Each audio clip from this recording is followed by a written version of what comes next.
All right, today we are going to be discussing the wonderful world of nets and drawing because we want to see geometry. There's so much of geometry that we need to see. So first and foremost, let's take a gander here, and we are going to identify each figure as two-dimensional or three-dimensional, and we can just put 2D or 3D down. All right, so here we see 3D, boom, in 3D. Weird Al Yankovic in 3D, one of his second album, one of his greatest ones. All right, how about number 2? All right, only 2 dimensions. By the way, do you know what 1 dimension looks like? 1 dimension is just this. It's just a line. That's it. That's 1-dimensional. Just a line. Do you know what 0 dimensions are? There. That's 0 dimensions. A single point. A point actually doesn't even exist. So sort of a weird situation. All right, and the last one here, clearly, we see that it is 3-dimensional. All right, so we also want to get through vocabulario. Good, so 2 dimensions. That's key. It's 2 dimensions. It has 3 plus sides. So in other words, this triangle is a polygon, and then it can go up from there.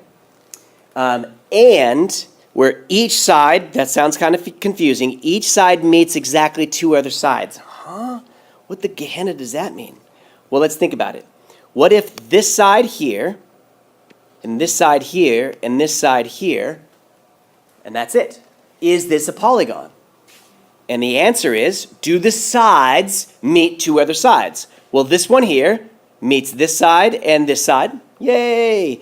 This side here meets only this side, but doesn't meet a side over there. In other words, because it has an opening, it is not a polygon.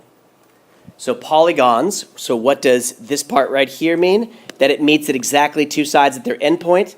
It means that it's a closed box. Anytime you have an opening, then it is going to not be a polygon. All right, it is a closed figure, so all sides meet. No sides cross each other. No sides cross each other. And we have some examples. Number 4, a polygon is formed by how many sides, Victor? 3 or more. Good, 3 or more. 2 would look like this, like the V, and that would just be an angle, not a polygon. All right, a circle is or is not. Circle is not, you are right, because it has to have sides, like that, as opposed to curves. No curves allowed. A triangle, rectangle, is a polygon with 3 sides. And what'd you get for that, please? Dun, dun, dun, dun, dun, dun.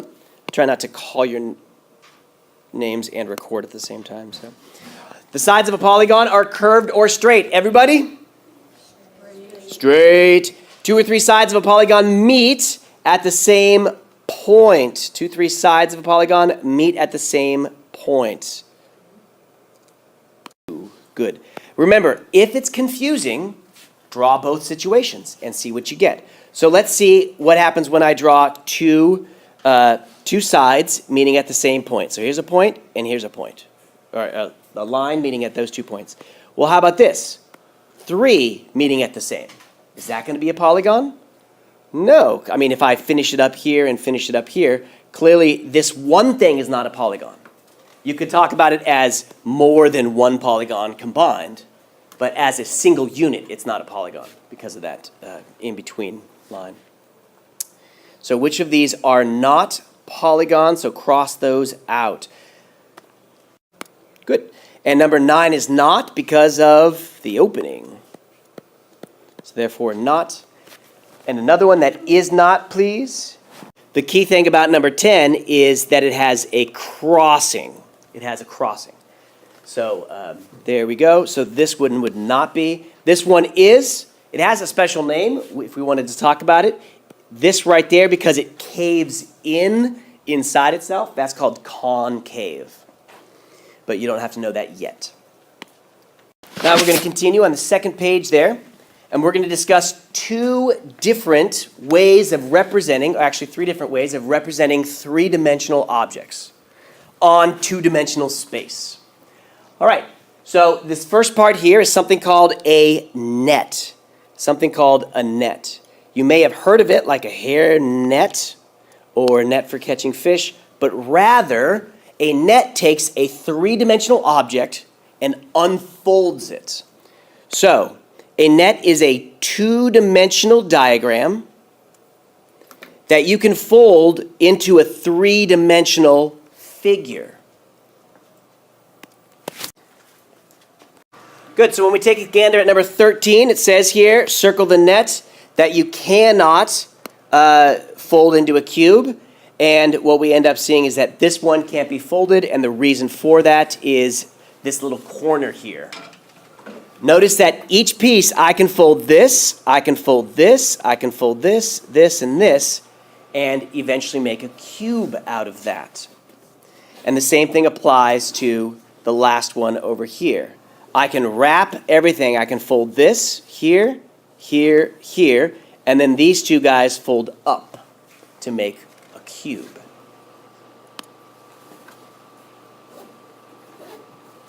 Now we're going to think conceptually here. Here we've got a diagram that this does fold into a cube. It does. It's a little bit convoluted, but it is one way of setting up a net, a three-dimensional object in a two-dimensional piece. Here, and suppose you want to fold this net into a cube, what number will be opposite of each face? So in this case, 1 is opposite the 6, 3 is opposite the 5, and you don't even have to think about the next one because what number's left over? A 2. So the 4 has to be opposite the 2. Don't even have to do more than that. All right, now suppose that you fold the net into a cube. What number is missing from each view? It is difficult to consider. So this one here says I see this one right here, and I see this one right here. So what's the one that's next to it? Well, it looks like it's going to be the one. Look at, see, here's the 5. It's going to be to the left of the 5. To the left of the 5. Good. So when we look over here, to the left of the 5 is the 4. Yeah, so it's a little bit difficult, learn to speak, difficult to consider. All right, so what about this one? The 2 and the 3, but what am I missing? Oh, jolly, 2 is way over here. 3 is way over here. So 1 is going to be this one right here. And how about this? The 4, the 6, and what else? The 4 and the 6. 4 there, 6 there.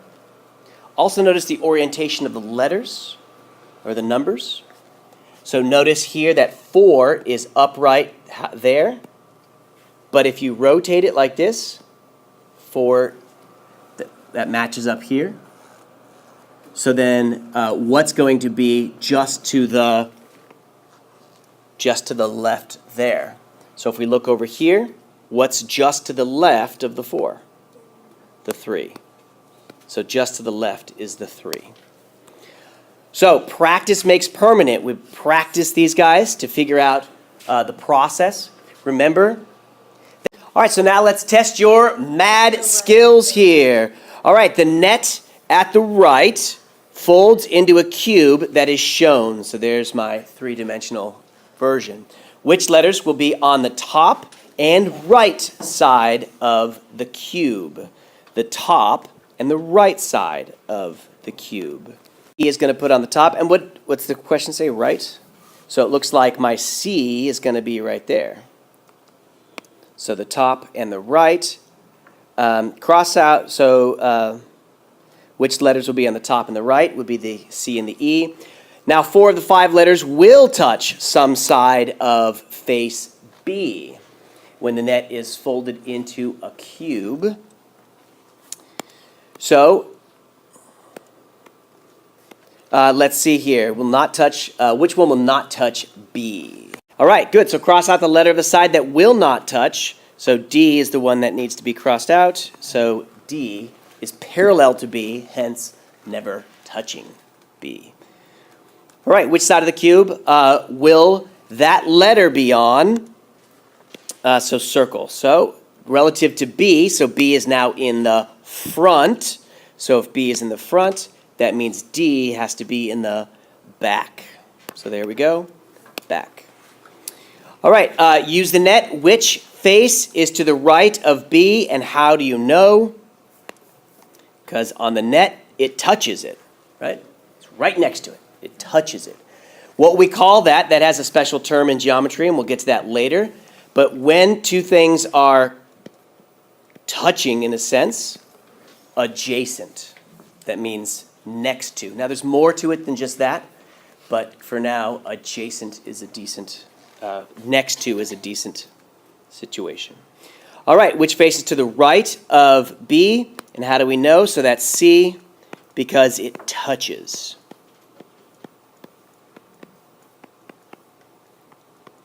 Or it shares the right side, something like that. Use the net. Which face is on the top of the cube, and how do you know? That question, which face is on the top of the cube, and we answer that to be E, and how do we know? Well, notice that it only shares a point. It only shares a point. Now notice F shares a point also, right? So F shares a point, but not the top point, but the bottom. So that means F is going to be down, so this one's going to be under, and this one's going to be above, on top. Wunderbar. So when we are describing the net, we could simply say we have 5 polygons such that we have 2 triangles, and you can just use the symbol for triangles instead of the word, that are the same. Are the same. Now, in geometry, instead of just simply saying the same, we do have a special word, and we'll get to it later, but I do want to introduce it now. It's called congruent. Congruent means the same shape and size, and it has a very special symbol. It's an equal sign with this little tilde above it. Not only does it have 2 triangles that are the same, it also has 2 rectangles that are congruent. 2 rectangles that are congruent.